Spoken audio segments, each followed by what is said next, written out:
बीकानेर के पीबीएम अस्पताल में प्रसूता शारदा की मौत के बाद पिछले 4 दिनों से चल रहे धरने का समाधान निकल गया। धरनार्थियों, परिजनों और प्रशासन के बीच हुई वार्ता में विभिन्न मांगों पर सहमति बनने के बाद परिजन और संघर्ष समिति के सदस्य पोस्टमार्टम कराने के लिए तैयार हो गए। कांग्रेस नेता भंवरलाल कुकड़ा ने बताया कि वार्ता के दौरान जन सहयोग से मृतका के परिजन को 25 लाख रुपए की आर्थिक सहायता उपलब्ध कराने तथा विभिन्न सरकारी योजनाओं के माध्यम से करीब 50 लाख रुपए का मुआवजा दिलाने पर सहमति बनी। इसके अलावा मृतका के पति को संविदा पर नौकरी देने तथा उपचार में लापरवाही के मामले में एफआईआर दर्ज करने का भी निर्णय लिया गया। सभी मांगों पर सहमति बनने के बाद धरना समाप्त करने और पोस्टमार्टम कराने पर परिजनों एवं संघर्ष समिति ने सहमति जताई।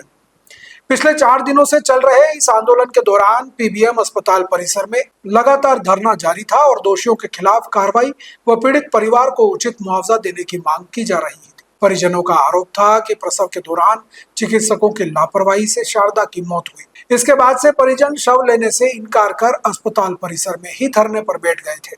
जनप्रतिनिधियों और अधिकारियों की मौजूदगी में कई दौर की वार्ता के बाद समाधान निकला। प्रशासन ने आश्वासन दिया कि जांच कर दोषी चिकित्सा कर्मियों पर सख्त कार्रवाई की जाएगी। धरना समाप्त होने के बाद अस्पताल में स्थिति सामान्य हो गई है।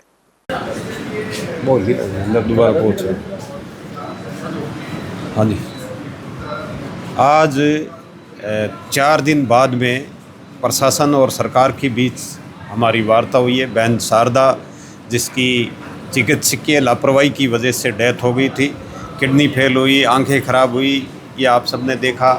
उसके बाद हम परिजन यहाँ पर बॉडी लेकर यहाँ पर बैठे थे। 4 दिन से लगातार हम संघर्ष कर रहे थे। आज प्रशासन ने इस मामले की गंभीरता को देखते हुए बातचीत के लिए आमंत्रित किया। बातचीत हुई और लगभग हमारी सहमति हो गई है, जिसमें आर्थिक मदद और संविदा पर नौकरी और जिस डॉक्टर की लापरवाही है उसके खिलाफ हम परिवार देंगे। एफआईआर दर्ज होगी, जांच होगी और जांच में दोषी होगा उनके खिलाफ कार्रवाई होगी। देखिए, पिछले 4 दिनों से पीबीएम में एक प्रसूता जो शारदा नाइक थी, उसकी मृत्यु को लेकर के हमारा धरना चल रहा था। हमारी संघर्ष समिति है जिसमें हमारे कांग्रेस के पदाधिकारी भी हमारे साथ थे और आज हमारी प्रशासन के साथ में वार्ता हुई है और जो भी हमारी मांगे थी उस पर सहमति बन गई है, जिसमें प्रशासन ने जो आर्थिक जो मुआवजा था उसमें 50 लाख रुपए जो अधिकतम है वो सरकार को प्रपोजल भेजने की बात हुई है और जो 25 लाख रुपए हैं वो हम जन सहयोग से हम करेंगे। कुल मिलाकर के 75 लाख रुपए का इनको आर्थिक मुआवजा मिला है। और सेकेंडरी हमारी मांग थी कि जो दोषी डॉक्टर्स हैं उनके खिलाफ एफआईआर हो, तो इन्होंने परिवार दर्ज किया है कि जांच में अगर दोषी होगा तो हम उनके खिलाफ कार्रवाई करेंगे। और जो मृतका है उनके परिवार में से एक व्यक्ति को संविदा पर नौकरी देने पर सहमति हुई है।